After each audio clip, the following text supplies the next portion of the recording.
बोलिए संतोषी माता की जय जय श्री राम। स्वागत है सभी का अपने यूट्यूब चैनल में। आइए आज की वीडियो में हम माता संतोषी की संपूर्ण व्रत कथा का श्रवण करते हैं। तो आप सभी हमारे साथ बने रहें और माता संतोषी की संपूर्ण व्रत कथा। शुक्रवार संतोषी माता व्रत कथा प्रारंभ। एक बुढ़िया थी, उसके 7 बेटे थे। 6 कमाने वाले थे जबकि एक निकम्मा था। बुढ़िया 6 बेटों की रसोई बनाती, भोजन कराती और उनसे जो कुछ जूठन बचती वह 7वें को दे देती। एक दिन वह बोला अपनी पत्नी से, देखो मेरी माँ को मुझ पर कितना प्रेम है। उसकी पत्नी बोली, क्यों नहीं, सबका जूठा जो तुमको खिलाती है। वह बोला, ऐसा नहीं हो सकता, मैं जब तक आंखों से ना देख लूं मान नहीं सकता। बहू हंसकर बोली, देख लोगे तब मानोगे। कुछ दिन बाद त्योहार आया। घर में 7 प्रकार के भोजन और चूरमे के लड्डू बने। वह जांचने को सिर दुखने का वह गौशाला में कंडे उपले थाप रही थी। वहां जाकर बोला, हम जावे परदेस आवेंगे कुछ काल, तुम रहियो संतोष से धर्म आपनो पाल। वह बोली, जाओ पिया आनंद से हमारो सोच हटाए, राम भरोसे हम रहें ईश्वर तुम्हें सहाय। दो निशानी आपन देख धरूं मैं धीर, सुधिमति हमारी बिसारियो रखियो मन गंभीर। वह बोला, मेरे पास तो कुछ नहीं, यह अंगूठी है, सो ले और अपनी कुछ निशानी मुझे दे दे। वह बोली, मेरे पास क्या है, यह गोबर भरा हाथ है। यह कहकर उसकी पीठ पर गोबर के हाथ की थाप मार दी। वह चल दिया। चलते चलते दूर देश पहुंचा। वहां एक साहूकार की दुकान थी। वहां जाकर कहने लगा, भाई मुझे नौकरी पर रख लो। साहूकार को जरूरत थी, बोला रह जा। लड़के ने पूछा, तनख्वाह क्या दोगे? साहूकार ने कहा, काम देखकर दाम मिलेंगे। साहूकार की नौकरी मिली। वह सुबह 7 बजे से 10 बजे तक नौकरी बजाने लगा। कुछ दिनों में दुकान का सारा लेन देन, हिसाब किताब, ग्राहकों को माल बेचना, सारा काम करने लगा। साहूकार के 7-8 नौकर थे, वे सब चक्कर खाने लगे, या तो बहुत होशियार बन गया। सेठ ने भी काम देखा और 3 महीने में ही उसे आधे मुनाफे का हिस्सेदार बना दिया। वह कुछ वर्ष में ही नामी सेठ बन गया और मालिक सारा कारोबार उस पर छोड़कर चला गया। इधर उसकी पत्नी को सास ससुर दुख देने लगे। सारी गृहस्थी का काम करा के उसे लकड़ी लेने जंगल में भेजते। इस बीच घर के आटे से जो भूसी निकलती उसकी रोटी बनाकर रख दी जाती और फूटे नारियल की नरेली में पानी। एक दिन वह लकड़ी लेने जा रही थी। रास्ते में बहुत सी स्त्रियां संतोषी माता का व्रत करती दिखाई दी। वह वहां खड़ी होकर कथा सुनने लगी और पूछा, बहनों तुम किस देवता का व्रत करती हो और उसके करने से क्या फल मिलता है? यदि तुम इस व्रत का विधान मुझे समझाकर कहोगे तो मैं तुम्हारा बड़ा एहसान मानूंगी। तब उनमें से एक स्त्री बोली, सुनो, यह संतोषी माता का व्रत है। इसको करने से निर्धनता दरिद्रता का नाश होता है और जो कुछ मन में कामना हो सब संतोषी माता की कृपा से पूरी होती है। तब उसने उससे व्रत की विधि पूछी। वह भक्तिनी स्त्री बोली, 1.25 आने का गुड़ चना लेकर, इच्छा हो तो 5.25 आने का लेना, या 1.25 रुपए का भी सहूलियत के अनुसार लाना। बिना परेशानी और श्रद्धा व प्रेम से जितना भी बन पड़े सवाया लेना। प्रत्येक शुक्रवार को निराहार रहकर कथा सुनना। इसके बीच क्रम टूटे नहीं, लगातार नियम पालन करना। सुनने वाला कोई ना मिले तो घी का दीपक जलाकर उसके आगे या जल के पात्र को सामने रखकर कथा कहना। जब कार्य सिद्ध ना हो नियम का पालन करना और कार्य सिद्ध हो जाने पर व्रत का उद्यापन करना। 3 मास में माता फल पूरा करती हैं। यदि किसी के ग्रह खोटे भी हों तो भी माता वर्ष भर में कार्य सिद्ध करती हैं। फल सिद्ध होने पर उद्यापन करना चाहिए, बीच में नहीं। उद्यापन में 2.5 सेर आटे का खाजा तथा इसी परिमाण से खीर तथा चने का साग करना। 8 लड़कों को भोजन कराना, जहां तक मिले देवर जेठ भाई बंधु के हों। न मिले तो रिश्तेदारों और पास पड़ोसियों को बुलाना, उन्हें भोजन करा यथाशक्ति दक्षिणा दे माता का नियम पूरा करना।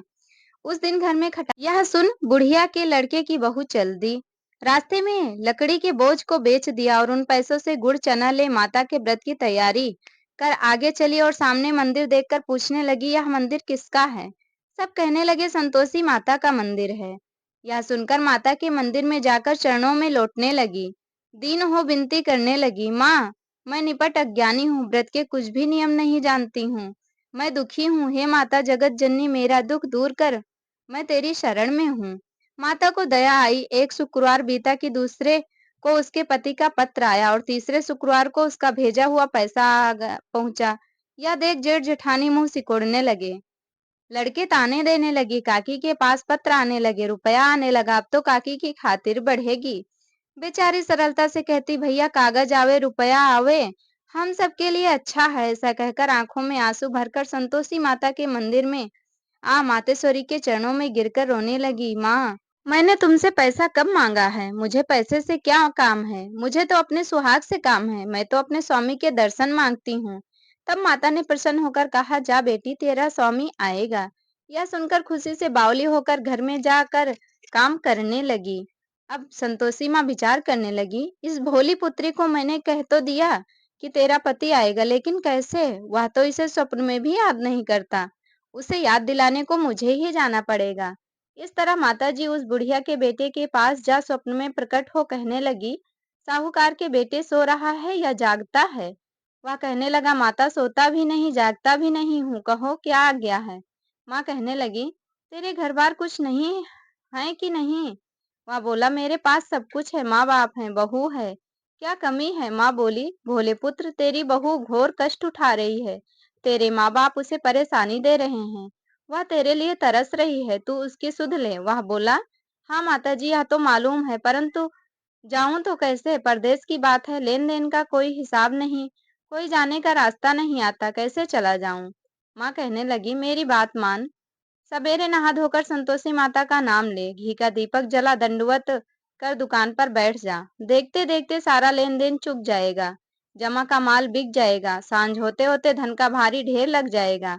अब बूढ़े की बात मानकर वह नहा धोकर संतोषी माता के दंडवत घी का दीपक जलाकर दुकान पर जा बैठा।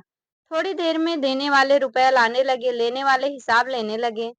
कोठे में भरे सामान के खरीदार नगद दाम दे सौदा करने लगे। शाम तक धन का भारी ढेर लग गया। मन में माता का नाम ले, चमत्कार देख प्रसन्न हो घर ले जाने के वास्ते गहना कपड़ा सामान खरीदने लगा। यहाँ काम से निपट तुरंत घर जाने को रवाना हुआ। उधर उसकी पत्नी जंगल में लकड़ी लेने जाती है, लौटते वक्त माताजी के मंदिर में विश्राम करती। वह तो उसके प्रतिदिन रुकने का जो स्थान ठहरा। धूल उड़ती देख माता से पूछती है, हे माता, यह धूल कैसे उड़ रही है? माता कहती है, हे पुत्र, तेरा पति आ रहा है।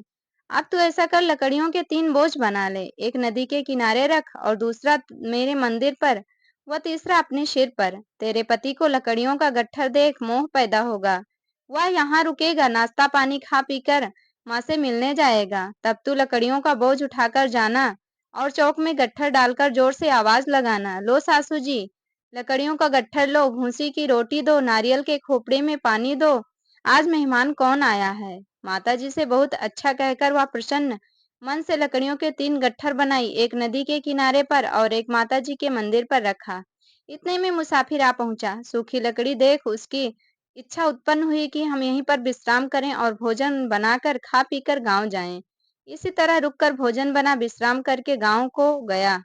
सबसे प्रेम से मिला। उसी समय सिर पर लकड़ी का गट्ठर लिए वह उतावली सी आती है, लकड़ियों का भारी बोझ आंगन में डालकर जोर से 3 आवाज देती है, लो सासू जी, लकड़ियों का गट्ठर लो, भूसी की रोटी दो, नारियल के खेपड़े में पानी दो, आज मेहमान कौन आया है?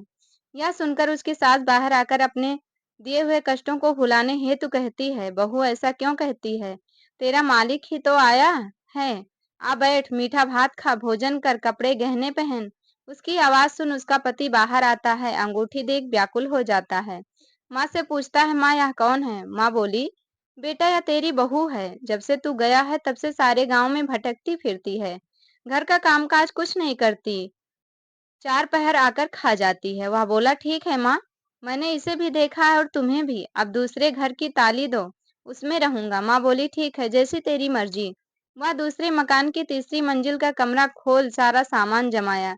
एक दिन में राजा के महल जैसा ठाट बाट बन गया। अब क्या था, बहू सुख भोगने लगी। इतने में शुक्रवार आया।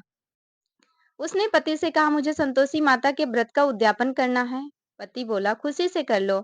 वह उद्यापन की तैयारी करने लगी। जिठानी के लड़कों को भोजन के लिए कहने गई।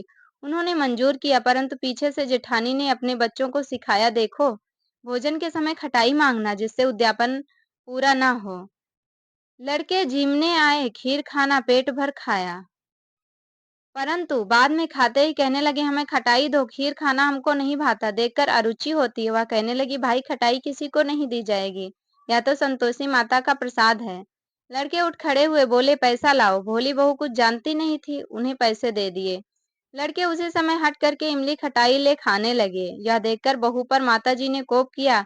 राजा के दूत उसके पति को पकड़कर ले गए। जेठ जेठानी मन माने वचन कहने लगी, लूट लूट कर धन इकट्ठा कर लाया है।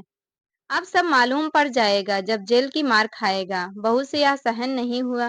रोते ही माता जी के मंदिर गई। कहने लगी, हे माता, तुमने क्या किया? हंसाकर अब भक्तों को रुलाने लगी। माता बोली, बेटी तूने उद्यापन करके मेरा व्रत भंग किया है। वह कहने लगी, माता मैंने कुछ अपराध किया है। मैंने तो भूल से लड़कों को पैसे दे दिए थे। मुझे क्षमा करो, मैं फिर तुम्हारा उद्यापन करूंगी। माँ बोली, अब भूल मत करना। वह कहती है, भूल नहीं होगी। अब बतलाओ वह कैसे आवेंगे? माँ बोली, जा पुत्री, तेरा पति तुझे रास्ते में आता मिलेगा। वह निकली, राह में पति आता मिला। वह पूछी, कहाँ गए थे? वह कहने लगा, इतना धन जो कमाया उसका टैक्स राजा ने मांगा था, वह भरने गया था। वह प्रसन्न हो बोली, भला हुआ। अब घर को चलो। कुछ दिन बाद फिर शुक्रवार आया। वह बोली, मुझे फिर माता का उद्यापन करना है। पति ने कहा, करो। बहू फिर जेठ के लड़कों को भोजन को कहने गई। जेठानी ने एक दो बातें सुनाई और सब लड़कों को सिखाने लगी, तुम सब लोग पहले ही खटाई मांगना। लड़के भोजन से पहले कहने लगे, हमें खीर नहीं खानी, हमारा जी बिगड़ता है, कुछ खटाई खाने को दो। वह बोली, खटाई किसी को नहीं मिलेगी, आना हो तो आओ, ना आना हो तो ना आओ। तब वो लड़के नहीं आए। वह ब्राह्मण के लड़के लाकर भोजन कराने लगी। यथाशक्ति दक्षिणा की जगह एक एक फल उन्हें दिया। संतोषी माता प्रसन्न हुई। माता की कृपा होते ही 9वें मास में उसके चंद्रमा के समान सुंदर पुत्र प्राप्त हुआ। पुत्र को पाकर प्रतिदिन माता जी के मंदिर में जाने लगी। माँ ने सोचा, यह रोज आती है, आज क्यों ना इसके घर चलूं। यह विचार कर माता ने भयानक रूप बनाया। गुड़ चने से सनामुख, ऊपर सूंड के समान होंठ, उस पर मक्खियां भिन्न भिन्न कर रही थी। दहली पर पैर रखते ही उसकी सास चिल्लाई, देखो रे, कोई चुड़ैल डाकिनी चली आ रही है। लड़कों, इसे भगाओ, नहीं तो किसी को खा जाएगी। लड़के भगाने लगे, चिल्लाकर खिड़की बंद करने लगे। बहू रोशनदान से सब देख रही थी। प्रसन्नता से पगली बन चिल्लाने लगी, आज मेरी माताजी मेरे घर आई हैं। वह बच्चे को दूध पीने से हटाती है। इतने में सास का क्रोध फट पड़ा। वह बोली, क्या उतावली हुई है, बच्चे को पटक दिया। इतने में माँ के प्रताप से लड़के ही लड़के नजर आने लगे। वह बोली, माँ, मैं जिसका व्रत करती हूँ यह संतोषी माता है। सबने माता जी के चरण पकड़ लिए और विनती कर कहने लगे, हे माता, हम मूर्ख हैं, हम अज्ञानी हैं, तुम्हारे व्रत की विधि हम नहीं जानते हैं। व्रत भंग कर हमने बड़ा अपराध किया है। हमारा अपराध क्षमा करने के योग्य नहीं है। हमसे बहुत बड़ी गलती हुई है। माँ जगत माता, आप हमारा अपराध क्षमा करो, हमारा कल्याण करो। हमसे जो गलती हुई है उसके लिए हमें माफ करो। हे माँ, आप दयालु हो, हम पर दया करो। इस प्रकार माता ने उस पर दया करी और उसकी सभी गलतियों को क्षमा कर दिया। उसी दिन से उस घर के सभी लोग संतोषी माता का व्रत करने लगे और माता संतोषी की कथा भी सुनने लगे। इस प्रकार से उनके घर में सुख समृद्धि वास हुआ और सभी लोग सुख पूर्वक अपना जीवन व्यतीत करने लगे। प्रेम से बोले संतोषी माता की जय। माता संतोषी की कथा संपूर्ण हुई। आप सभी को संतोषी माता की कथा कैसी लगी कमेंट करके जरूर बताएं और कमेंट बॉक्स में जय मां संतोषी लिखना बिल्कुल भी नहीं भूलें। वीडियो अच्छी लगी हो, कहानी अच्छी लगी हो तो लाइक करें, चैनल पर नए हो तो सब्सक्राइब करें। हमारे साथ जुड़े रहने के लिए धन्यवाद। माता संतोषी की कृपा सभी भक्तों पर सदैव बनी रहे। तो हमारे साथ एक बार फिर से प्रेम से बोलिए, संतोषी माता की जय।